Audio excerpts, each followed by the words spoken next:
اور جو حضور علیہ الصلوۃ والسلام کے مشورے پر عمل کرتا ہے بعد کی اس کی زندگی الحمدللہ خوشگوار ہوتی ہے۔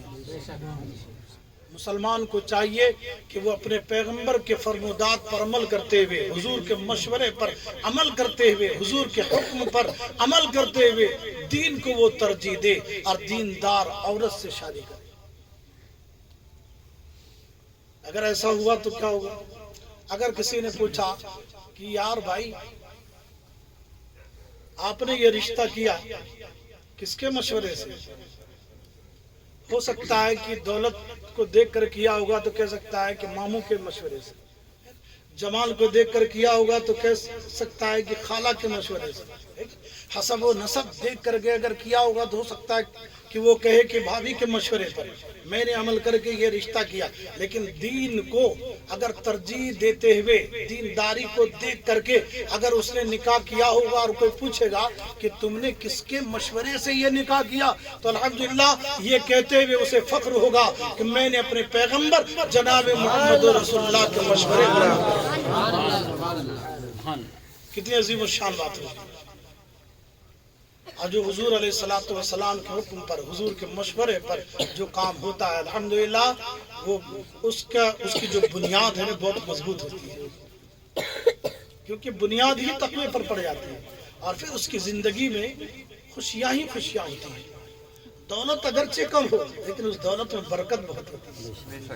اور جو رسول اللہ صلی اللہ علیہ وسلم کے فرمودات کو ترجیح نہ دے کر اپنی طبیعت کو درمیان میں لا کر کے اور پھر کاموں کو انجام دیتا ہے، اگرچہ اس کے پاس دولت ہوگی لیکن دولت میں برکت نہیں ہوگی، پھر بیماریاں اس کے پیچھے لگ جائیں گی، اس کے غلط مال کو اللہ اپنی راہ میں قبول نہیں کرے گا، سمجھ رہے؟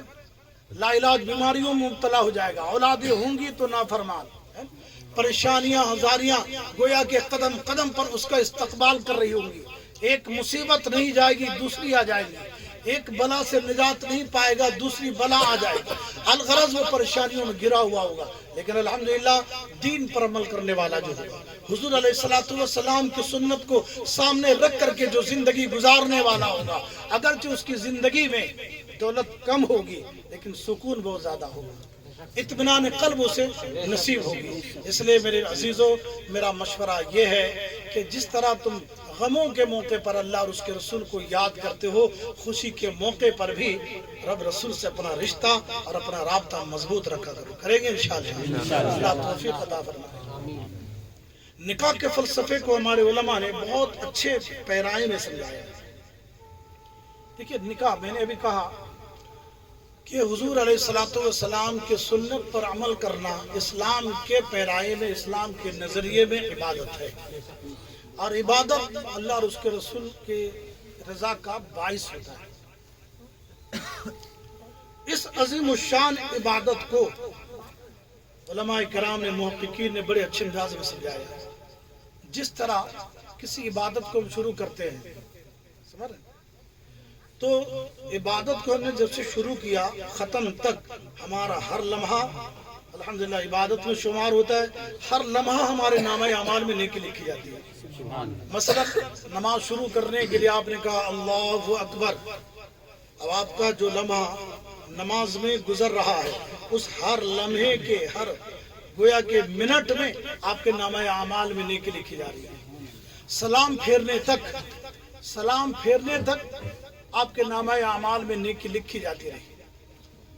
آپ نے روزہ رکھنے کے لیے سحری کیا اور جیسے نیت کی آپ نے، الحمدللہ نیت کرنے سے لے کر کے غروب آفتاب تک، یعنی روزہ افطار تک آپ کا ہر لمحہ عبادت میں لکھا جاتا ہے، کیونکہ عبادت کا آپ نے آغاز کیا۔ اسی طریقے سے کوئی حج میں جاتا ہے یا عمرہ میں جاتا ہے، گھر سے نکلتا ہے واپسی تک اس کا ہر لمحہ عبادت میں لکھا جاتا ہے، ہر لمحے اس کے نامہ اعمال میں نیکی لکھی جاتی۔ کیوں؟ کیونکہ یہاں سے جانے سے لے کر واپس آنے تک وہ عبادت میں، بندہ عبادت شروع کرتا ہے ختم نہیں ہوتی عبادت جب تک اس کا ہر لمحہ عبادت میں لکھا جاتا ہے۔ بعین نہیں، آپ سمجھ لیں کہ جیسے ہی نکاح کے موقع پر بندہ کہتا ہے میں نے قبول کیا، میں نے قبول کیا، الحمدللہ اس کے نامہ اعمال میں نیکیاں لکھی جانی شروع ہو جاتی ہیں۔ اور کب تک لکھی جاتی ہے؟ جب تک یہ عمل یعنی نکاح جب تک باقی رہتا ہے۔ اب نکاح تو کوئی 1 سال کے لیے، 2 سال کے لیے، 4 سال کے لیے تو نہیں کرتا، زندگی بھر کے لیے کرتا الحمدللہ۔ تو جب تک نکاح باقی رہے گا تب تک کے لیے اس کے نامہ اعمال میں نیکیاں لکھی جاتی رہیں گی۔ دن بھی نیکیاں لکھی جا رہی ہے، شام کو بھی نیکیاں لکھی جا رہی ہے، صبح بھی نیکیاں لکھی جا رہی ہے، دوپہر کو بھی نیکیاں لکھی جا رہی ہے۔ بتائیے کتنی بڑی سعادت ہے۔ تو نکاح ایک عظیم الشان عبادت ہے۔ اور آپ کے علم کے لیے میں بتا دوں، جب دنیا میں کوئی عبادت نہیں تھی تب بھی نکاح جیسی عبادت تھی۔ آپ دیکھیں حضرت آدم علیہ السلام کا نکاح حضرت حوا سے کہاں ہوا؟ جنت میں۔ جنت میں حضرت آدم علیہ السلام عبادت تو نہیں کرتے تھے، وہاں عبادت تھی نہیں۔ جب ان کو تن تنہا وحشت ہوتی تھی تو اللہ تعالیٰ نے ان کی بائیں پسلی کو چیر کر کے حضرت حوا کو پیدا فرمایا۔ اپنے ہم جنس کو جب حضرت آدم علیہ السلام نے دیکھا تو ہاتھ لگانا چاہا، تو آواز آئی کہ آدم حوا کو یوں ہی ہاتھ نہیں لگا سکتے، پہلے حوا کا حق مہر ادا کرو۔ حضرت آدم نے کہا کہ مالک حوا کا حق مہر کیا ہے؟ آواز آئی کہ حوا کا حق مہر میرے نبی آخر زمان پر 10 بار درود شریف ہے، 10 بار درود پڑھ دو، حوا کا حق مہر ادا کرو۔ الحمدللہ ہم سب درودیہ مسلمان ہیں۔ تو درودیہ مسلمان ہیں، اگر یہ مانتے ہیں تو محبت سے ایک بار درود شریف پڑھ لیں۔ صلی اللہ علیہ وسلم، صلاۃ و سلام علیک یا رسول اللہ صلی اللہ علیہ وسلم۔ تو جب کوئی عبادت نہیں تھی نکاح تھا، اور پھر جب یہ کائنات انسانی ختم ہو جائے گی، بندے جو نیک ہوں گے جنت میں چلے جائیں گے، وہاں کوئی عبادت نہیں ہوگی، لیکن نکاح وہاں بھی ہوگا۔ سبحان اللہ، نکاح وہاں بھی ہوگا۔ اللہ تعالیٰ اپنے نیک بندوں کا نکاح نیک بندیوں سے جنت میں کرائے گا۔ سبحان اللہ۔ اب آپ سوچیں کہ یہ کتنا عظیم الشان عمل ہے۔ اللہ تعالیٰ کا حکم ہے نکاح کرو، حضور نے اس پر عمل کر کے اپنی سنت بنا دی۔ سبحان اللہ۔ اور صرف سنت نہیں بنایا، اس سنت پر عمل کرنے والے کو حضور علیہ الصلوۃ والسلام نے طرح طرح سے خوشخبریاں سنائی۔ آپ نے فرمایا کہ اے نوجوانوں نکاح کرو، اے نوجوانوں نکاح کرو، اگر تم نکاح کرو گے تو اللہ تعالیٰ تمہاری روزیوں میں برکت ڈال دے گا۔ کچھ نے کہا کہ حضور ہم استطاعت نہیں رکھتے، ہمارے پاس گھر نہیں ہے، ہمارے پاس کھلانے کے لیے کھانا نہیں ہے، پہنانے کے لیے کپڑا نہیں ہے، ہم کسی کی وظیفہ زوجیت ادا کرنے پر قدرت نہیں رکھتے ہیں، حضور ہم کیسے کریں؟ تو سرکار علیہ الصلوۃ والسلام نے فرمایا کہ 3 لوگوں کی مدد کا اللہ تعالیٰ نے وعدہ فرمایا ہے۔ 3 لوگوں کی مدد کا اللہ نے وعدہ فرمایا ہے۔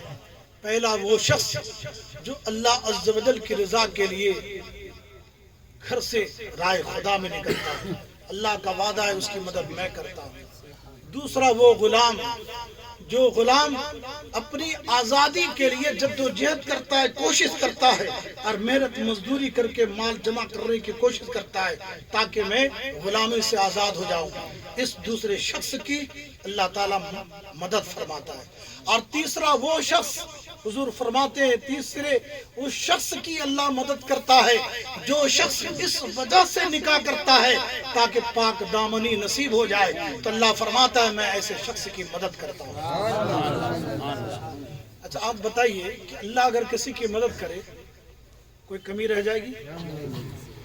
ہم اور آپ اگر کسی کی مدد کریں گے یا مدد کرنے کا بیڑا اٹھائیں کہ بھائی تم گھبرانا نہیں، ہم تمہارے ساتھ ہیں، ہم تمہاری مدد کریں گے، ہو سکتا ہے کہ اس کے مدد میں ہماری جانب سے کمی رہ جائے، کما قہو نہ کر سکے، آدھا دورا کرے، پورا نہ کر سکے، لیکن الحمدللہ اللہ جب کسی کی مدد کرتا ہے تو پھر اس کی مدد میں کوئی کمی نہیں رہتی۔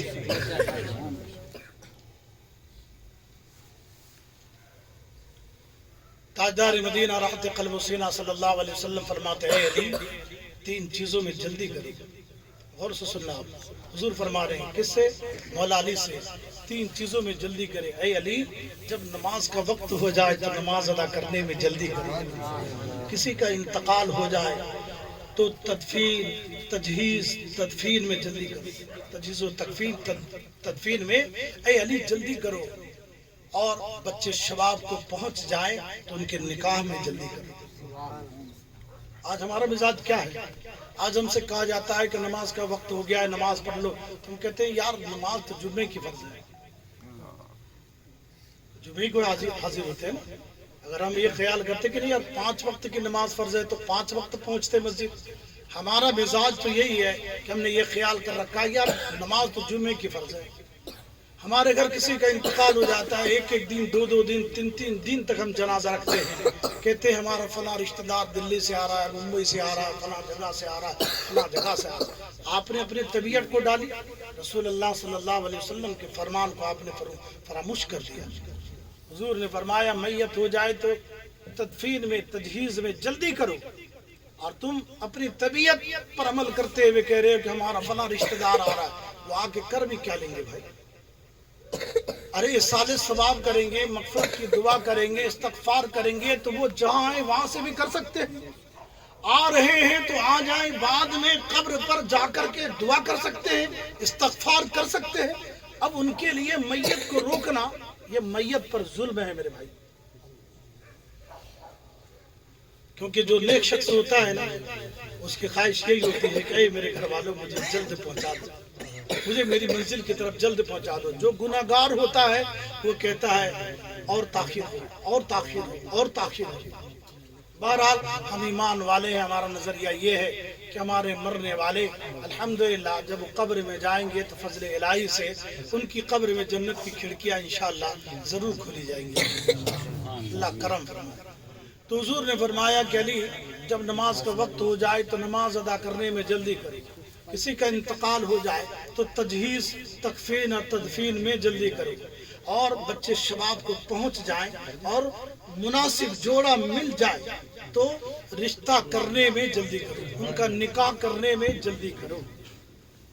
یہ مسئلہ بھی یاد رکھیں کہ بچے جب جوان ہو جاتے ہیں اور ان کے ماں باپ مناسب رشتہ دیکھ کر کے ان کا نکاح نہیں کراتے تو جوانی کے عالم میں ان بچوں سے جو کچھ بھی گناہ سرزد ہوتا ہے انہیں تو ان کے نامہ اعمال میں یہ گناہ تو لکھا ہی جاتا ہے، ساتھ ساتھ ان کے ماں باپ کے نامہ اعمال میں بھی وہ گناہ لکھا جاتا ہے، وہ بھی برابر کے شریک ہوتے ہیں میرے بھائی۔ اس لیے نکاح کرانے میں جلدی۔ آج ہم کہتے ہیں کہ یار ہمارا بچہ پاؤں پہ کھڑا نہیں ہے، پاؤں پہ کھڑا نہیں ہے، 5-10 ہزار کی جب نوکری مل جاتی ہے تب کہتے ہیں ہاں اب میرا بیٹا پاؤں پر کھڑا ہو گیا ہے۔ میں کہتا ہوں رب نے فرمایا وَانْكِحُوا الْأَيَامَ مِنْكُمْ وَالصَّالِحِينَ مِنْ عِبَادِكُمْ إِنْ يَكُونُوا فُقَرَاءَ يُغْنِيهِمُ اللَّهُ مِنْ فَضْلِهِ، تم نکاح کراؤ ان کا جو تمہارے غلام ہیں، کنیزیں ہیں، اگر وہ فقیر ہیں تو میں اپنے فضل سے انہیں غنی کر دوں گا۔ اللہ فرما رہا ہے کہ نکاح کرو میں غنی کر دوں گا، میں تمہیں مال سے نواز دوں گا، تمہاری غربت کو ختم کر دوں گا۔ اللہ تعالیٰ کے اس وعدے پر آج ہمارا بھروسہ نہیں رہا۔ اللہ تعالیٰ وعدہ کر رہا ہے میں غنی کر دوں گا، میں تمہیں مال عطا کر دوں گا، میں روزی دیتا ہوں، میں تمہیں دوں گا، لیکن آج اللہ کے وعدے پر ہمارا بھروسہ نہیں رہا۔ جب 5-10 ہزار ہمارا بچہ کمانے لگتا تب کہتے ہاں میرا بیٹا پاؤں پر کھڑا ہو گیا ہے، یعنی 5-10 ہزار 20 ہزار کو ہم نے توجہ دی، ترجیح دی، اللہ عز و جل کا وعدے کو ہم نے فراموش کر دیا۔ میرے عزیزو آج اللہ عز و جل سے ہمارا جو رابطہ ہے، رشتہ کتنا کمزور ہے کہ اللہ اکبر، آج اسباب پر تو ہمارا ایمان ہے لیکن مسبب الاسباب پر ہمارا ایمان نہیں۔ کسی نے کہا ہے نا خدا کو بھول بیٹھے لوگ فکر روزی میں، خیال رزق ہے رزاق کا خیال نہیں۔ قرآن عظیم میں ایک جگہ یہ بھی ہے کہ لوگوں تم اپنے بچوں کو قتل نہ کرو۔ زمانے جاہلیت میں کیا ہوتا تھا کہ لڑکے جب پیدا ہوتے تھے نا تو ان کا گلا گھونٹ دیتے تھے۔ نظریہ کیا ہوتا تھا کہ یہ کھائیں گے کہاں سے؟ لڑکی جب پیدا ہوتی تھی تو شرم کی وجہ سے کہ یہ بڑی ہوگی، پھر یہ کسی کے یہاں شادی ہو کر کے جائے گی، پھر اس کے ساتھ کوئی مرتد ہوگا، تو وہ اس کو عار سمجھتے تھے، سمجھے کہ نہیں؟ تو ان کو زندہ دفن کر دیتے تھے۔ قرآن نے سختی سے منع فرمایا اور فرمایا کہ تم بچوں کو جان سے نہ مارو، ہم انہیں بھی رزق دیں گے، تمہیں بھی رزق دیں گے، ہم تمہیں بھی دیں گے، انہیں بھی دیں گے۔ یہ اللہ تعالیٰ کا وعدہ ہے، تو ہمارا اس پر ایمان ہونا چاہیے۔ آج کتنے لوگ کہتے ہیں بچے یار دو ہی اچھے، تو آپ کون ہوتے بچوں کو کھلانے والے؟ بچوں کو کھلانے والا، بچوں کے ماں باپ کو کھلانے والا، کائنات کو پالنے والا تو احکم الحاکمین ہے، وہ رب العالمین ہے۔ اس کا وعدہ ہے کہ جس کو میں نے پیدا کیا ہے اس کی روزی میں دیتا ہوں۔ آپ پڑھیں حدیث کا، بخاری کی روایت ہے، جب بچہ ماں کے پیٹ میں ہوتا ہے 120 دن کا ہو جاتا ہے، اللہ کے حکم سے فرشتہ آتا ہے اور رب تعالیٰ فرماتا ہے فرشتہ لکھ دے۔ یا رب کیا لکھوں؟ لکھ دے یہ لڑکا ہوگا کہ لڑکی؟ فرشتہ لکھ دیتا ہے یہ لڑکا ہے یا لڑکی۔ رب فرماتا ہے لکھ دے کہ یہ کھائے گا کہاں سے؟ لکھ دیا جاتا ہے۔ لکھ دے اس کی عمر کتنی ہوگی؟ حکم ہوتا ہے لکھ دے کہ یہ مرے گا کیسے؟ یہ ساری چیزیں لکھ دی جاتی ہیں۔ میرے عزیزوں، میرے ایمان رشتہ داروں، جب بچہ پیدا ہو جاتا ہے اور مائیں ڈھنگ سے جب پرورش نہیں کرتی، بچہ جب نالائق ہوتا ہے تو ماں باپ واویلا کرنے لگتے ہیں، ہمارا بچہ ایسا ہے، ہمارا بچہ ایسا ہے، ہمارا بیٹا نالائق ہے، فرما بردار نہیں ہے، خدمت گزار نہیں ہے، اس کے اندر یہ برائیاں ہیں، اس کے اندر یہ خامیاں ہیں۔ میں کہتا ہوں اب رو رہے ہو، جب 119 دن ہوئے تھے اسی دن مصلی اٹھا کر کے خدا کی بارگاہ میں کھڑے ہو جاتے اور کہتے ہیں پروردگار عالم کل 120واں دن ہونے والا ہے، میرے بچے کی تقدیر تو لکھنے والا ہے، لکھوانے والا ہے، تو اے اللہ جو بچہ تو مجھے نصیب کر رہا ہے اس کے نامہ اعمال میں لکھ دے کہ وہ بچہ وقت کا بھیا جی سرکار بن جائے، اس کے لیے لکھ دے کہ وہ معین الدین اجمیری ہو جائے، اس کے لیے لکھ دے کہ وہ غوث جیلانی بن جائے، اس کے لیے لکھ دے کہ وہ صف اول کا متقی و پرہیزگار بن جائے۔ اگر ماں باپ اسی تاریخ کو یہ کام کر لیتے تو کیا کچھ نہیں ہو سکتا۔ جب تقدیر لکھ دی جاتی ہے اس کے بعد یہ واویلا شروع ہوتا ہے، ہمارا بیٹا ایسا ہے، ہمارا گھرانہ ایسا ہے، ہمارے گھر کے لوگ ایسے ہیں، یہ ایسے ہیں، وہ ویسے ہیں۔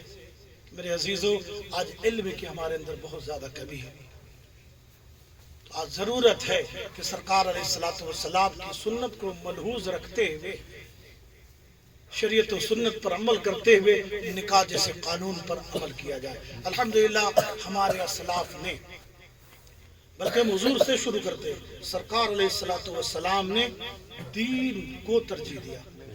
مولا علی مشکل کشا سے آپ نے اپنی بیٹی کا نکاح کرایا۔ تاریخ آپ کو پتا ہے، آپ سب کے علم میں ہے کہ خاتون جنت سیدہ طیبہ طاہرہ فاطمۃ الزہرا رضی اللہ تعالیٰ عنہ کا نکاح حضرت مولا علی مشکل کشا سے ہوا۔ جس وقت حضرت علی سے نکاح ہونے کا تھا، حضرت علی کرم اللہ وجہ الکریم کے گھر میں کچھ بھی نہیں تھا، مہر ادا کرنے کے لیے بھی ان کے پاس رقم نہیں تھی، کچھ بھی نہیں تھا۔ اور مہر فاطمی کتنی معلوم؟ میری فاطمی ہے 1.5 کلو چاندی اور 30 گرام 9 ملی گرام چاندی، 1.5 کلو 30 گرام اور 9 ملی گرام، یہ مہر فاطمی ہے۔ آپ اس کو اگر یاد رکھیں گے تو یہ آپ کے لیے کام بھی آئے گا۔ کئی لوگ بولتے ہیں کہ یار ہم کو مہر فاطمی رکھنا ہے، جب ان سے پوچھا جاتا ہے کہ مہر فاطمی ہے کتنا تو پتہ ہی نہیں ہوتا، کوئی کچھ کہتا ہے کوئی کچھ کہتا ہے، تو مہر فاطمی اتنا ہے۔ بہرحال حضور نے فرمایا کہ مہر ادا کرنے کے بھر تمہارے پاس کچھ ہو، اس کے لیے علی ایک کام کرو، اپنی زریں کو بیچا۔ حضرت علی کرم اللہ وجہ الکریم اپنی زرہ لے کر کے جا رہے ہیں بازار کی طرف، راستے میں حضرت عثمان ذو النورین رضی اللہ عنہ سے ملاقات ہوئی۔ انہوں نے کہا علی کہاں جا رہے ہو؟ کہنے لگے نکاح کا موقع ہے، رسول اللہ صلی اللہ علیہ وسلم کی بیٹی سے نکاح ہونا ہے، میں یہ زرہ بیچنے جا رہا ہوں تاکہ حق مہر ادا کر سکوں۔ حضرت عثمان فرماتے ہیں علی نکاح تمہارا ہوگا، خرچہ عثمان کا ہوگا۔ سبحان اللہ، واپس چلو تمہارے نکاح میں جو بھی خرچ ہوگا وہ میں کروں گا۔ حضرت عثمان غنی رضی اللہ تعالیٰ عنہ حضرت علی کرم اللہ وجہ کریم کو واپس لے گئے. بہرحال خاتون جنت کا نکاح ہوا. سرکار علیہ الصلوۃ والسلام نے کیا دیکھا تھا حضرت علی نے؟ سرکار کو تو سب پتا تھا کہ علی کے پاس کیا ہے کیا نہیں. حضور علیہ الصلوۃ والسلام نے جس چیز کو ترجیح دیا وہ دین تھا. آپ نے یہ دیکھا کہ علی صف اول کا متقی ہے، علی پرہیزگار ہے، علی نیکوکار ہے نا؟ علی میں ہر وہ خوبی موجود ہے جو ایک مومن متقی کے اندر ہونی چاہیے. اور سرکار علیہ الصلوۃ والسلام نے یہی دیکھ کر کے اپنی بیٹی کا ہاتھ ان کے ہاتھ میں دے دیا. آج ہم کیا دیکھتے ہیں؟ آج ہم یہ دیکھتے ہیں کہ جس کو ہم بیٹی دے رہے ہیں وہ مالدار ہے کہ نہیں، وہ اچھا کماتا ہے کہ نہیں، اس کا گھر اچھا ہے کہ نہیں، ہے نا، اچھے اچھے اس کے دوست ہے کہ نہیں، اس کے اثر رسوخات میں کیسے کیسے لوگ ہیں، سب کچھ معلوم کرتے ہیں. لیکن کوئی یہ نہیں معلوم کرتا کہ وہ بچہ صوم و صلات کا پابند ہے کہ نہیں، وہ دیندار ہے کہ نہیں، وہ متقی ہے کہ نہیں، وہ پرہیزگار ہے کہ نہیں، شریعت مطہرہ کا علم رکھتا ہے کہ نہیں، ہے نا، جو ضروریات دین ہے ضروریات دین کا اس کو علم ہے کہ نہیں، یہ ہم پتہ نہیں کرتے. لڑکی کبھی ہاتھ مانگنے چلے جاتے ہیں، سب پوچھتے ہیں کہاں تک پڑھی ہے، بتایا جاتا ہاں یہ کانوینٹ اسکول میں پڑھی ہے، 10ویں پڑھی ہے، 12ویں پڑھی ہے، کالج تک پڑھی ہے، اس نے ایم اے کیا ہے، بی اے کیا ہے، ایم ایس سی کیا ہے، یہ کیا ہے، وہ کیا ہے. فر انگلش بولتی ہے، خوش ہو جاتے ہیں، واہ میری جو ہونے والی بہو ہے وہ تو انگلش بولنا جانتی ہے، وہ تو اسکٹ والا کپڑے پہنتی ہے، وہ تو بڑی فرفر باتیں کرتی ہے. یہ سب دیکھ کر کے لوگ متاثر ہو جاتے ہیں. پوچھنا بھول جاتے ہیں کہ یہ صوم و صلات کی پابند ہے بھی کہ نہیں، یہ بڑوں کی عزت کرتی ہے کہ نہیں، چھوٹوں پر شفقت کا سایہ ڈالتی ہے کہ نہیں، یہ اللہ اور اس کے رسول کو پہچانتی ہے کہ نہیں، یہ شریعت کے مطابق اپنی صبح و شام گزارتی ہے کہ نہیں. یہ کوئی نہیں پوچھتا میرے بھائی. نتیجے میں بعد میں کیا ہوتا ہے؟ انہی گھروں میں پھر چنگاریاں سلگنے لگ جاتی ہیں، کیونکہ اس خاتون کو، اس لڑکی کو پتا ہوتا ہے کہ یہ ہمارے آگے پیچھے جو ہو رہے ہیں یہ میرے حسن و جمال کی وجہ سے. تو وہ آ کر کے پھر اپنے حسن و جمال کا جادو جو ہے نا اپنے شوہر پہ چلاتی ہے. 2-3 مہینہ نہیں گزرتا ہے نا کہ وہ ایسا اپنا عشق کا جادو ہے اور اپنی محبت کا جال اپنے شوہر پر پھینکتی ہے کہ 2-3 مہینہ کے اندر ہی اپنے شوہر کو لے کر کے اور کہیں اور جا کر کے رہنے لگ جاتی ہے. ایسا ہوتا ہے کہ نہیں؟ ایسا ہوتا ہے، کیونکہ اسے پتا تھا کہ یہ تو ہمارے آگے پیچھے اس لیے ہو رہے ہیں کہ ان کو ہماری دولت نظر آئی، ان کو ہمارا حسن و جمال نظر آ گیا. کاش کہ اسی وقت اگر دین دیکھا ہوتا تو ہونے والے ساس سسر کو یہ تکلیف نہیں سہنی پڑتی کہ 2 مہینہ نہیں ہوا شادی ہوئے، 4 مہینہ نہیں ہوا شادی ہوئے، ان کا بیٹا ان کی آنکھوں کا تارا ان کی نگاہوں سے دور ہو کر رہنے لگا. آج وہ واویلا کرتے ہیں، روتے پھرتے. تو میرے عزیزوں، میرے رشتہ داروں، آج کے اس درس کا سبق ہے کہ خدا را اللہ اور اس کے رسول کے حکموں پر عمل کرو. رسول اللہ صلی اللہ علیہ وسلم کی سنت کو ترجیح دو. حضور علیہ الصلوۃ والسلام کے حکم پر عمل کرتے ہوئے رشتہ داری میں دین کو ترجیح دو. دیندار بہو لاؤ، دیندار شخص کو اپنی بیٹیاں دو. حضرت سعید بن مسیب رضی اللہ تعالیٰ اللہ اکبر، بہت بڑے تابعی بزرگ گزرے تھے. حرہ کا واقعہ آپ کے سامنے پیش آیا تھا، میں اس جانب آپ کو نہیں لے جانا چاہتا. آپ روزانہ درس قرآن دیتے تھے. آپ کے درس قرآن میں ایک حضرت عبداللہ ابن عبا نام کے ایک شخص جو بڑے متقی، بڑے پرہیزگار اور اچھی استعداد کے جو مالک تھے، وہ آپ کے درسگاہ میں آتے اور سامنے بیٹھتے اور جو کچھ بھی آپ ارشاد فرماتے وہ لکھتے جاتے، نوٹ کرتے جاتے. بڑے ذہین تھے، بڑے متقی تھے، اعلی درجے کے جید عالم تھے حضرت عبداللہ ابن عبا. بہرحال چند روز وہ درسگاہ میں نہیں آئے تو حضرت سعید ابن مسیب پوچھتے ہیں لوگوں سے کہ فلاں شخص نظر نہیں آ رہا ہے، فلاں شخص نظر نہیں آ رہا ہے. تو 3 دن کے بعد جب وہ آئے تو آپ نے ان سے بذات خود پوچھا کہ عبداللہ کیا بات ہے، تم نظر نہیں آ رہے تھے؟ تو وہ کہنے لگے کہ حضور استاذ گرامی، بات دراصل یہ ہے کہ میری اہلیہ کا انتقال ہو گیا تھا، تو تعزیت کے لیے لوگ گھر میں آتے رہے 3 دن تک، اس لیے میں گھر سے نکل نہیں سکا. مجھے بھی فکر تھی کہ میرا درس چھوٹ رہا ہے، میں سبق میں پیچھے ہو رہا ہوں، معافی دے دیجیے. بہرحال حضرت سعید بن مسیب نے جب یہ سنا کہ ان کی اہلیہ کا انتقال ہو گیا ہے تو حضرت سعید بن مسیب، ان کی بیٹی کا نام فاطمہ ہے، اور ان کی بیٹی کا ہاتھ مانگا تھا وقت کے بادشاہ نے اپنے بیٹے کے لیے، نام تھا عبد الملک ابن مروان۔ عبد الملک ابن مروان کا جو بیٹا تھا وہ ولی عہد بننے والا تھا۔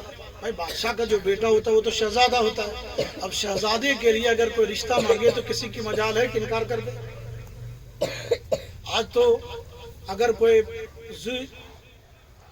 ذی وقار شخص اگر کوئی بڑے عہدے پر ہے، کلکٹر ہے یا کوئی منتری ہے، سنتری ہے وغیرہ وغیرہ، اگر اس کا رشتہ کسی کے گھر اگر آ جائے تو لوگ فخر سے بتاتے پڑتے ہیں ہمارے گھر تو فلانے صاحب کا رشتہ آیا ہے، ہماری بیٹی کا رشتہ فلانے مانگا ہے، یہ لوگ بتاتے ہوئے فخر محسوس کرتے ہیں۔ لیکن سعید ابن مسیب کی لڑکی کا ہاتھ جب عبد الملک ابن مروان جو اس وقت کے بادشاہ تھے انہوں نے جب اپنے بیٹے کے لیے ہاتھ مانگا تو سعید ابن مسیب نے صاف انکار کر دیا اور کیا کہا، میں اپنی بیٹی کو کسی دیندار کے ہاتھوں اس کی شادی کروں گا، میں کسی متقی کو دوں گا، میں کسی پرہیزگار کو دوں گا۔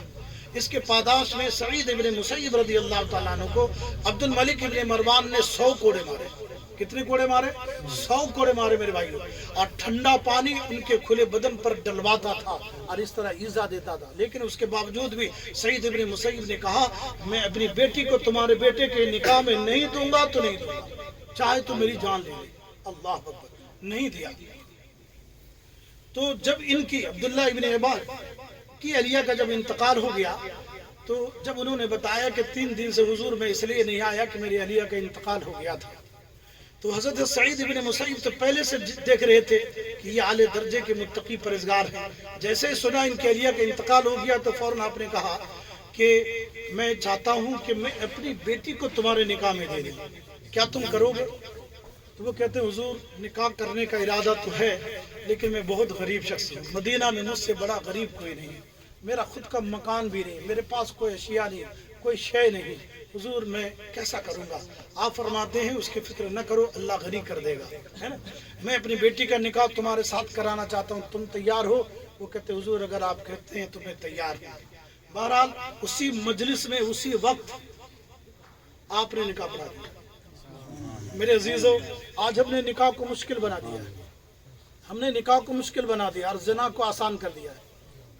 وہ ہمارے اسلاف تھے جنہوں نے نکاح کو آسان کیا تھا۔ حضور نے بھی فرمایا وہی نکاح اللہ کو پسند ہے جس میں آسانی آتی۔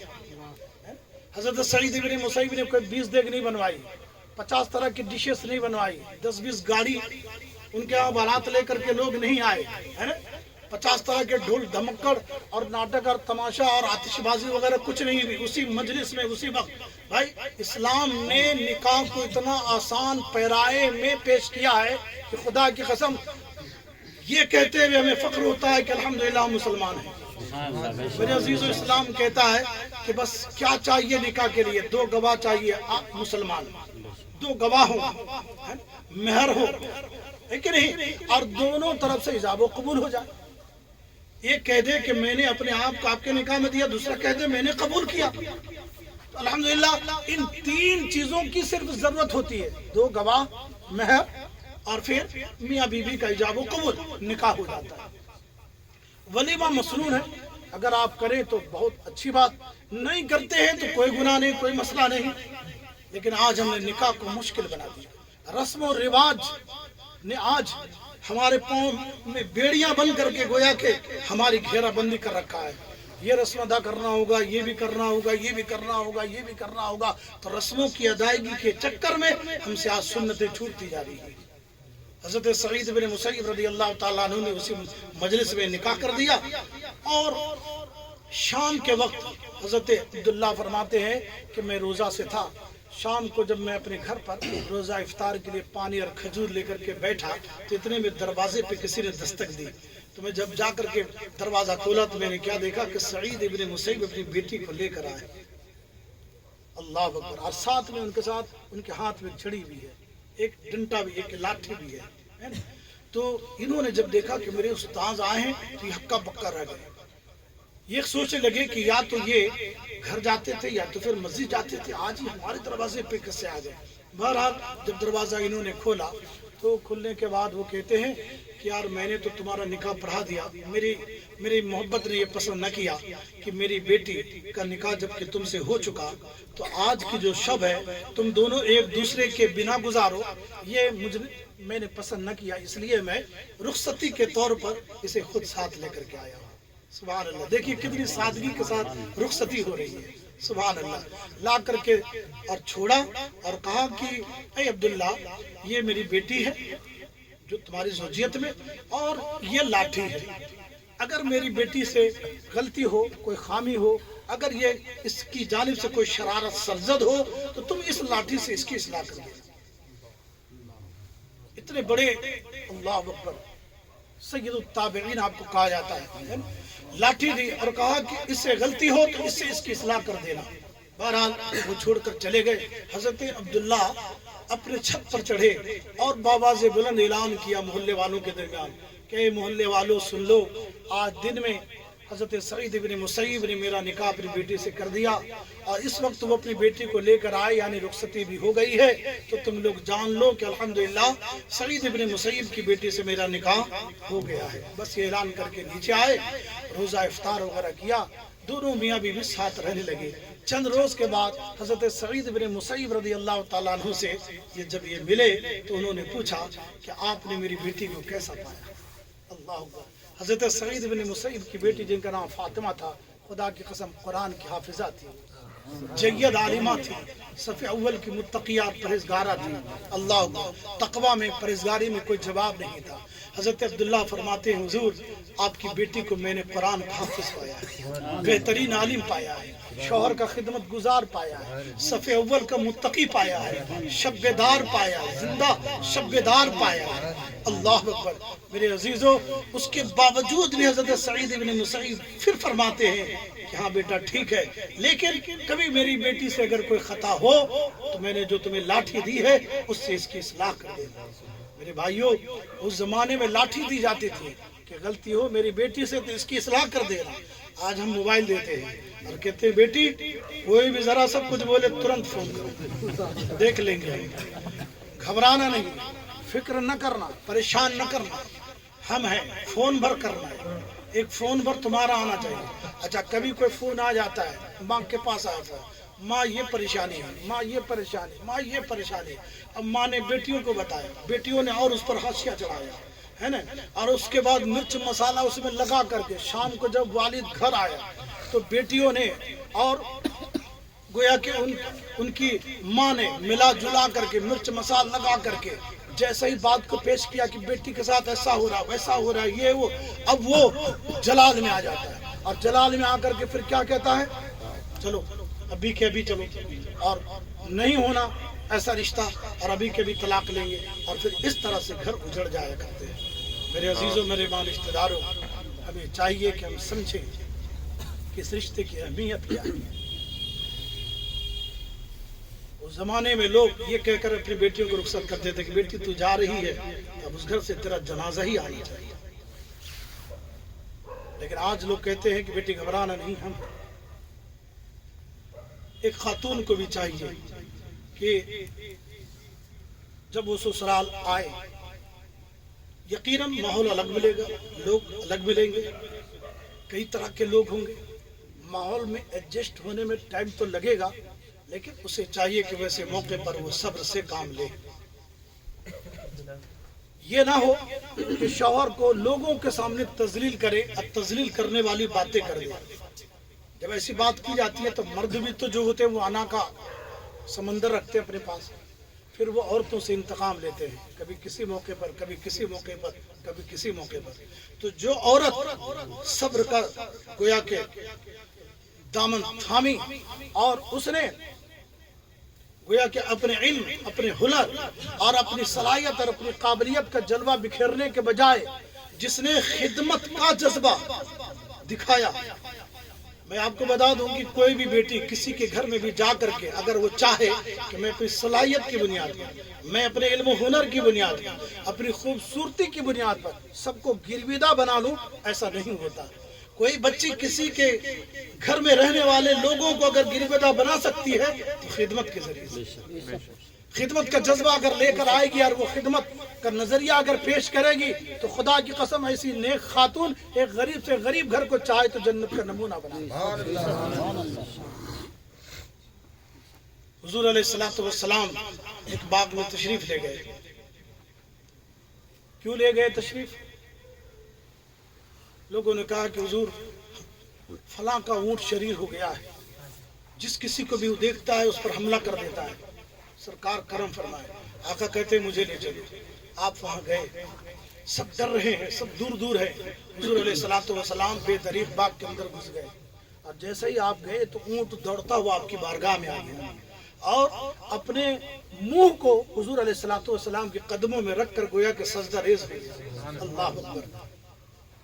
لوگ حیرت میں ہیں کہ یہ اونٹ کسی کے قابو میں نہیں آ رہا تھا اور سرکار کو کیا دیکھا کہ آ کر کے حضور کے قدموں میں اپنا یہ جبین رکھ دیا. اللہ اکبر. تو صحابہ کہنے لگے یا رسول اللہ یہ اونٹ آپ کو سجدہ کرتا جبکہ یہ جانور ہے، اس سے زیادہ تو ہم مستحق ہیں، ہم عقل والے ہیں کہ ہم آپ کو سجدہ کریں.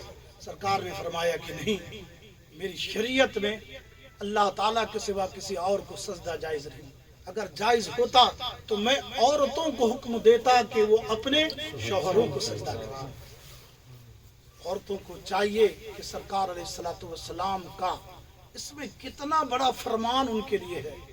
سرکار علیہ السلام کی طرف سے کتنی بڑی ترغیب انہیں دی جا رہی ہے، کتنا بڑا سبق دیا جا رہا ہے کہ اپنے شوہروں کی اطاعت کرنا، ان کی فرم برداری کرنا، ان کی خدمت کرنا. اور قرآن عظیم میں بھی ہے، رب تعالیٰ فرماتا ہے للرجال علیہن درجہ، اور مردوں کا عورتوں کے اوپر ایک درجہ اونچا ہے.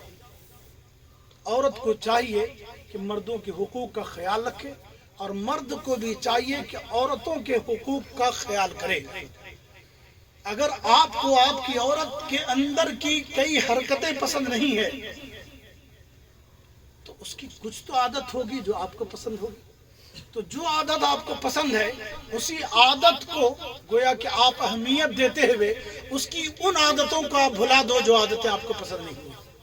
کم از کم یہی خیال کر لیا کرو کہ یار یہ اپنی سہیلیوں کو، اپنے گھر بار کو، اپنے ماں باپ کو، سب کچھ کو چھوڑ کر کے ہماری خاطر آئی. تو یہ خیال کرتے ہوئے آپ ان کے حقوق کا خیال کریں، وہ آپ کے حقوق کا خیال کریں. اگر ایسا ہو تو الحمدللہ ایک غریب سے غریب گھر بھی الحمدللہ نمونہ جنت بن جائے. تو یہ سب کب ہوگا؟ کہ جب ہم حضور علیہ السلام کے فرمودات کو ترجیح دیتے ہوئے رشتہ داری کی کھوج کریں گے. حضرت عمر رضی اللہ تعالیٰ عنہ ایک روز مدینہ منورہ میں گشت فرما رہے تھے. گشت کرتے ہوئے ایک گھر کے قریب پہنچے. اس گھر میں دو لوگ رہتے تھے، ایک بیٹی اور اس کی ماں. ان دونوں کا کام تھا دودھ بیچنا. تو ماں کہہ رہی تھی، حضرت عمر وہیں کھڑے ہیں اسی نکڑ پر، ماں کہہ رہی ہے کہ بیٹی تھوڑا دودھ میں پانی ملا دینا. تو بیٹی کہتی ہے کہ امی جان، امیر المومنین نے منع فرمایا کہ خبردار کوئی دودھ میں پانی ملا کر نہ بیچے ورنہ قیامت کے دن اسے جواب دینا ہوگا. تو امیر المومنین نے منع فرمایا. تو ماں کہتی ہے، زور سے بول رہی ہے، ماں کہہ رہی ہے بیٹی امیر المومنین کو یہاں تھوڑی ہے، امیر المومنین تھوڑی دیکھ رہے ہیں، تم پانی ملا دو دودھ میں.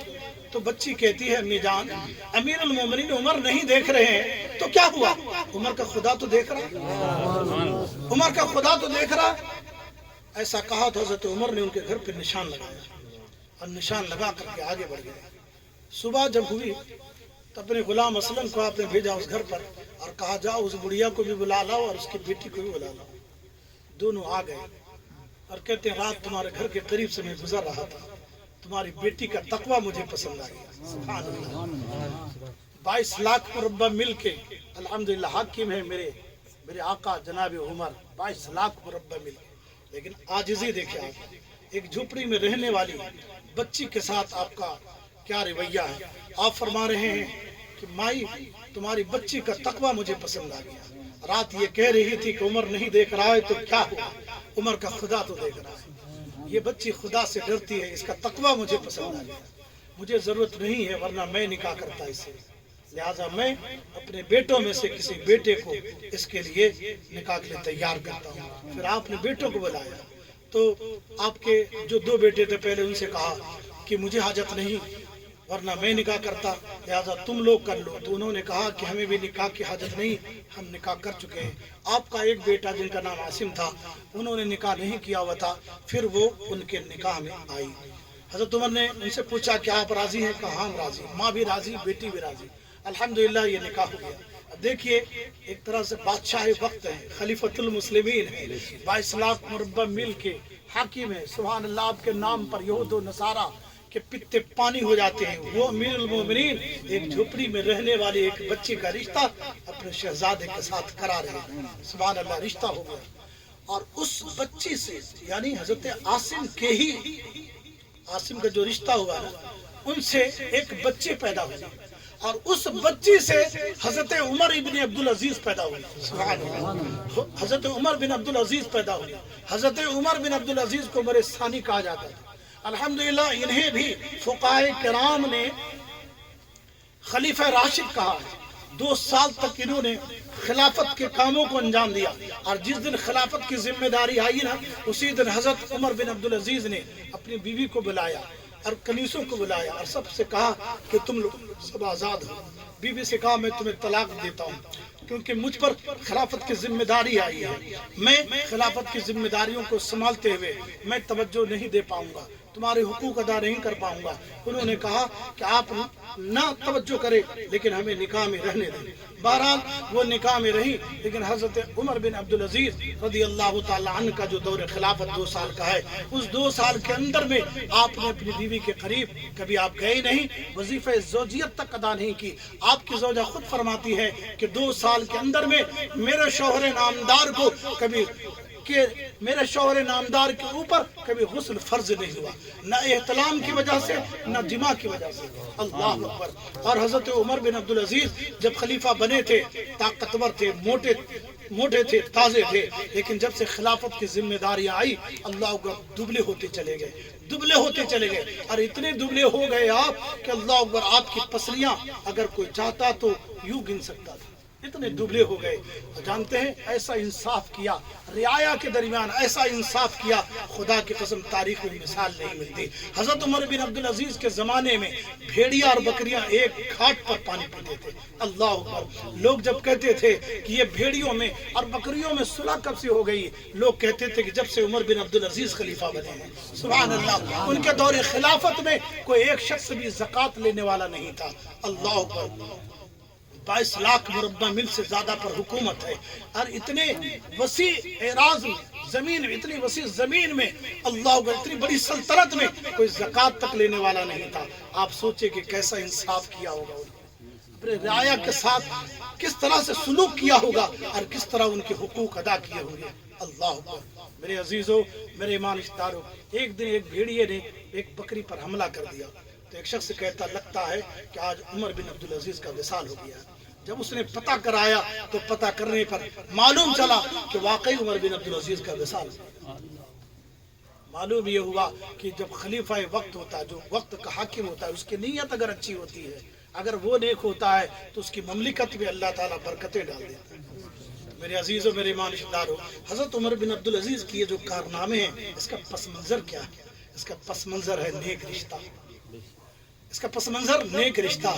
وہ بیٹی نیک تھی، حضرت عاصم کے کی جو زوجہ بنی تھی، حضرت عمر رضی اللہ تعالی عنہ کی جو بہو بنی تھی، وہ نیک تھی، وہ متقیہ تھی، وہ پرہیزگارہ تھی، تو الحمدللہ ان کی گود میں پرورش پانے والا بچہ عمر بن عبدالعزیز بن کر کے۔ اس سے معلوم یہ ہوا کہ مائیں جب نیک ہوتی ہیں تو بچے بھی نیک ہوا کرتے ہیں۔ خواجہ غریب نواز رحمۃ اللہ علیہ کی مناسبت سے 2 باتیں۔ خواجہ غریب نواز کا بھی الحمدللہ پرسوں عرس ہے، ان کا بھی فیضان ملا۔ خواجہ غریب نواز رحمۃ اللہ علیہ جب بنگال کے سفر پہ گئے اور جب وہاں سے پلٹے تو آ کر کے ماں سے کہنے لگے امی جان اس سفر میں بڑا کام ہوا۔ کام کیا ہوا تھا؟ کیا نذرانے بہت ملے تھے، وظیفے بہت ملے تھے؟ نہیں میرے بھائیوں، بڑی تعداد میں لوگوں نے اسلام کو قبول کیا تھا۔ حضرت خواجہ معین الدین فرما رہے تھے امی جان بڑا کام ہوا، بہت کام ہوا، دن کا بہت کام ہوا، میں بہت خوش ہوں۔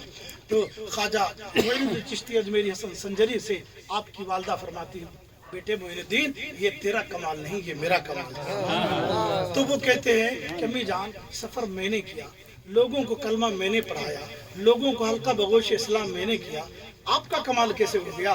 تو وہ فرماتے ہیں کہ اس لیے کہ میں نے بغیر وضو کے تمہیں کبھی دودھ نہیں پلایا. سبحان اللہ. یہ تمہارا نہیں ہے، میرے دودھ کا. نعرہ تکبیر، نعرہ رسالت، علماء اہل سنت. میرے عزیزو، وقت کافی ہو چکا ہے، اس لیے میں اپنی گفتگو کو اب یہی ختم کرتا ہوں. مجھے امید قوی ہے کہ انشاءاللہ عز و جل جو نصیحت کی باتیں کی گئی ہے اس پر عمل کریں گے. رشتہ دیکھیں جب بھی نکلیں گے لڑکی کے لیے یا لڑکے کے لیے، انشاءاللہ عز و جل دین کو ترجیح دیں گے. بہو دیکھیں گے تو بہو میں یہ دیکھیں گے کہ وہ صوم و صلاۃ کی پابند ہے کہ نہیں، وہ دیندار ہے کہ نہیں، وہ سنی ہے کہ نہیں، وہ صحیح العقیدہ ہے کہ نہیں. دلہا جب تلاشنے جائیں گے اپنی بیٹی کے لیے تو وہاں بھی یہی دیکھیں گے کہ وہ سنی صحیح العقیدہ ہے کہ نہیں، وہ دیندار ہے کہ نہیں، وہ صوم و صلاۃ کا پابند ہے کہ نہیں، حضور علیہ الصلوۃ والسلام کی سنتوں کا عامل ہے کہ نہیں. انشاءاللہ یہی دیکھیں گے انشاءاللہ. میرے عزیزوں، میرے رشتہ داروں، سنت حضور علیہ الصلوۃ والسلام کی ہے یہ، اور سنت پر الحمدللہ عمل یہ عظیم الشان عبادت ہے، اور عبادت سے اللہ عز و جل راضی ہوتا ہے. اور اللہ تعالیٰ کا وعدہ ہے کہ میں ان کی مدد کرتا ہوں جو اس نظریے کے ساتھ نکاح کرتا ہے کہ پاک دامنی نصیب ہو جائے. الحمدللہ. تو یہ انبیاء کرام کی بھی سنت ہے، صحابہ کرام کی بھی سنت ہے نکاح کرنا، تابعین، تبع تابعین، ائمہ مجتہدین، سلف صالحین، اللہ محبین منصفین کی بھی سنت ہے. تو اس سنت کو عبادت سمجھ کر کے ادا کیا جائے تو الحمدللہ ساری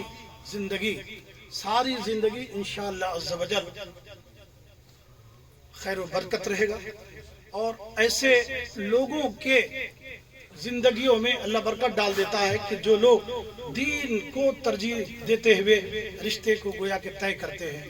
تو ایسے لوگ کے رشتے میں دلہا کے لیے دلہن میں اور دلہن کے لیے دلہا میں اللہ تعالیٰ برکت ڈال دیتا ہے، پھر ان کو خوشگوار زندگی نصیب ہو جاتی ہے. مجھے امید ہے ارباب بھائی بھی نکاح کریں گے تو نکاح کے موقع پر انشاءاللہ حضور علیہ الصلوۃ والسلام سے اگر ان کا قلبی رشتہ ہے تو اس موقع پر بھی حضور کی خوشنودی کو انشاءاللہ ترجیح دیتے ہوئے سارے کاموں کو انشاءاللہ گھر میں کرانے کی گویا کی کوشش کریں گے. امید قوی ہے انشاءاللہ. اور صرف وہی نہیں بلکہ جو نوجوان یہاں مجھے سن رہے ہیں، اگر ان کے اندر حضور علیہ الصلوۃ والسلام سے محبت ہے ان کے دلوں میں اور وہ حضور کو چاہتے ہیں، یوں تو ہر مومن دعویٰ کرتا ہے کہ مجھے حضور سے بے پناہ محبت ہے، حضور سے ہمیں عشق ہے، ہمیں الفت ہے. تو میرے بھائیوں، حضور سے کتنا رشتہ آپ کا مضبوط ہے، کتنا ربط آپ کا مضبوط ہے، کتنی آپ کو محبت ہے ان سے، یہ پتہ خوشی کے موقع پر ہی چلتا ہے، شادیوں کے موقع پر ہی چلتا ہے، منگنی وغیرہ کے موقع پر ہی چلتا ہے. تو آج عہد و پیمان باندھے کہ انشاءاللہ جس طرح دکھوں کے موقع پر رب رسول سے ہمارا رشتہ مضبوط رہتا ہے، انشاءاللہ خوشیوں کے موقع پر بھی ہمارا رشتہ رب رسول سے مضبوط رہے گا انشاءاللہ. غیر شرعی کاموں سے انشاءاللہ بچیں گے اور بچتے رہیں گے. اللہ توفیق عطا فرمائے. خوب کی سیر چمن گل چنے شاد رہے، باغ با جاتا ہے گلشن تر آباد رہے. واخر دعوانا الحمدللہ رب العالمین.